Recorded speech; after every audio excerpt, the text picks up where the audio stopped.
Happy Tamil new year. Om Shanti brother. Happy Tamil new year. எல்லாருக்கும் புத்தாண்டு வாழ்த்துக்கள். எல்லாருக்கும் இனிய ஆ, சித்திரை திருநாள் வாழ்த்துக்கள்.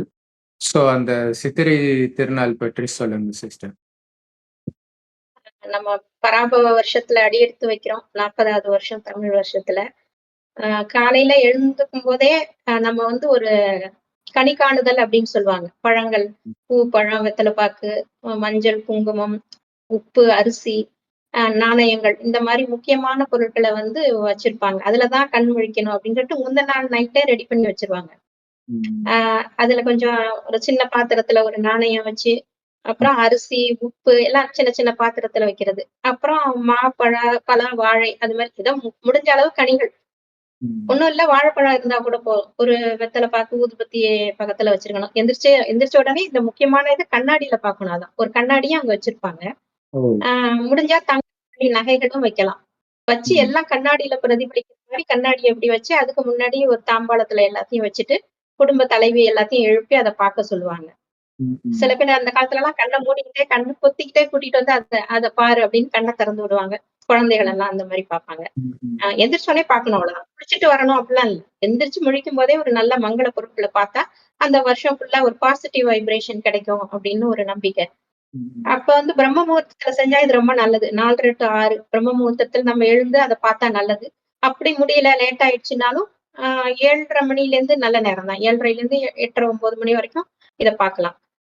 எப்ப எந்திரிச்சு வர்றோமோ, அப்ப ஃபர்ஸ்ட் இத பாத்துறணும். பாத்துட்டு அதுக்கப்புறமா குளிச்சு எப்பவும் போல ஒரு பாசிட்டிவ் அஃபர்மேஷன் வைக்கணும். அத பார்க்கும்போதே நம்ம வந்து, நான் வாழ்க்கையில முன்னேறிக்கிட்டு இருக்கிறேன். நான் வந்து ஆரோக்கியமா இருக்கேன். வளமான வாழ்க்கை வாழ்கிறேன். வெற்றி என்னை நோக்கி வருகிறது. இந்த மாரி. நான் இலக்கை அடைந்து கொண்டிருக்கிறேன். ஒவ்வொரு வாய்ப்பையும் வெற்றி வாய்ப்பாக பார்க்கிறேன். கடவுளுக்கு நன்றி, பிரபஞ்சத்துக்கு நன்றி. அது மாரி நன்றி உணர்வு ரொம்ப முக்கியம். பாசிட்டிவ் எண்ணங்கள் ரொம்ப முக்கியம். இத வந்து அந்த கனிகள பார்க்கும்போது சொல்லணும். அப்புறம் எப்பவுமே நம்ம வந்து பிரபஞ்சத்தோட தொடர்பு இருக்கும்போது, எந்த நெனப்பு நம்ம நினைக்கிறோமோ, அது வந்து நமக்கு சப்கான்ஷியஸ் மைண்ட்ல பதிவாகுது.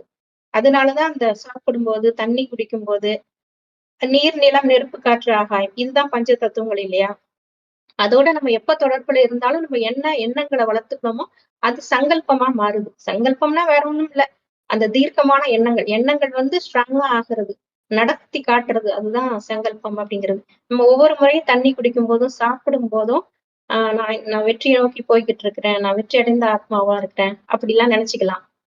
நான் ரொம்ப சந்தோஷமா இருக்கிறேன். அப்படி இரு சந்தோஷத்த அடைஞ்சிட்டதாவே அந்த இலக்கை அடைஞ்சிட்டதாவே நெனச்சிடணும். அந்த சந்தோஷத்த அனுபவிக்கணும். அப்ப அது நிஜமாவே அது நடந்துரும். ஒரு ஒரு கட்டத்துல அது நடந்துரும். நம்ம உள் மனசு நம்ம என்ன நினைக்கிறோமோ, அது அப்படியே பதிவாகும். அத வந்து நடத்தியும் காட்டும். அதுக்கு வந்து பிரபஞ்சம் நமக்கு துணை இருக்கும். இதுதான் சீக்ரெட்ஸ் அப்படிலாம் சொல்லுவாங்க. அதனால தான் சமைக்கும் போதெல்லாம் ஒரு நல்ல எண்ணங்களோட சமைக்கணும். நம்ம யாராவது ஒரு கோபத்தோடயும், ஒரு பொறாமையோடயும், ஏதாவது ஒரு விகார எண்ணங்களோடயும் நெனச்சுக்கிட்டே சமைக்கும்போது, அந்த உணர்வு அந்த சாப்பாட்டுல கலந்துருது.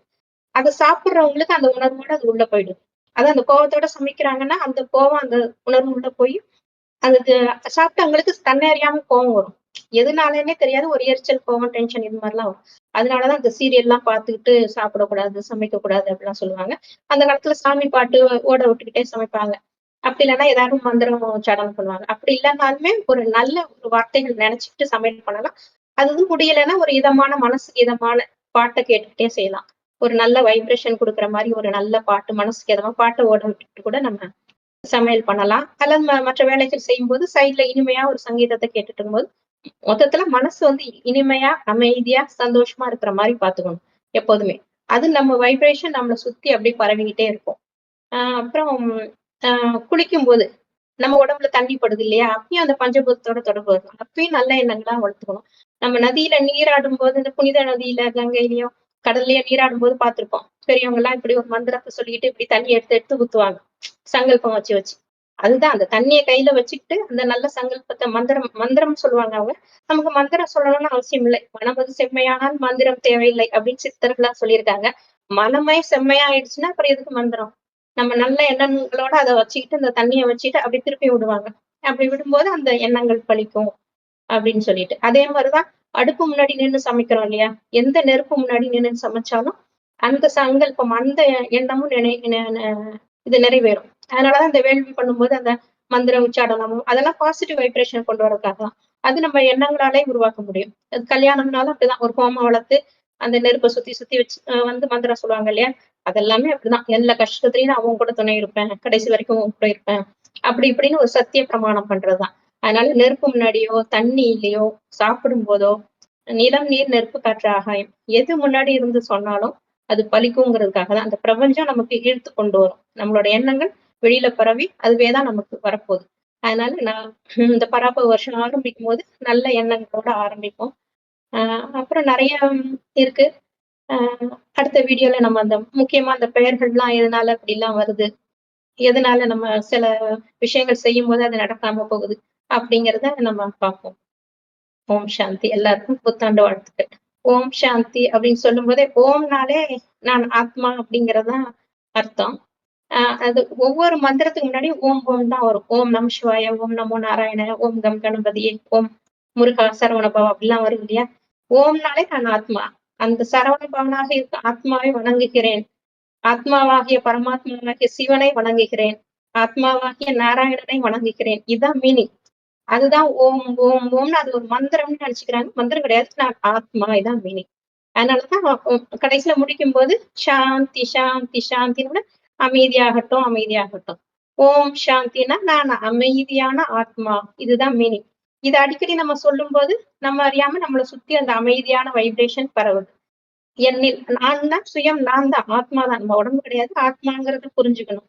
அதனால ஓம் சாந்தி ஓம் சாந்தின்னு சொல்லும் போதெல்லாம் நான் அமைதியான ஆத்மா அமைதியான ஆத்மா என்ன நானே சுய பிரகடனம் பண்ணிக்கிறேன். அதுதான் மீனிங். அதனாலதான் நம்ம எப்பவுமே அப்படி ஆரம்பிக்கிறது. ஓம் சாந்தி. புத்தாண்டு வாழ்த்துக்கள். தேங்க்ஸ் ஃபார் வாட்சிங். ஓகே. தேங்க்யூ. ஓம் சாந்தி.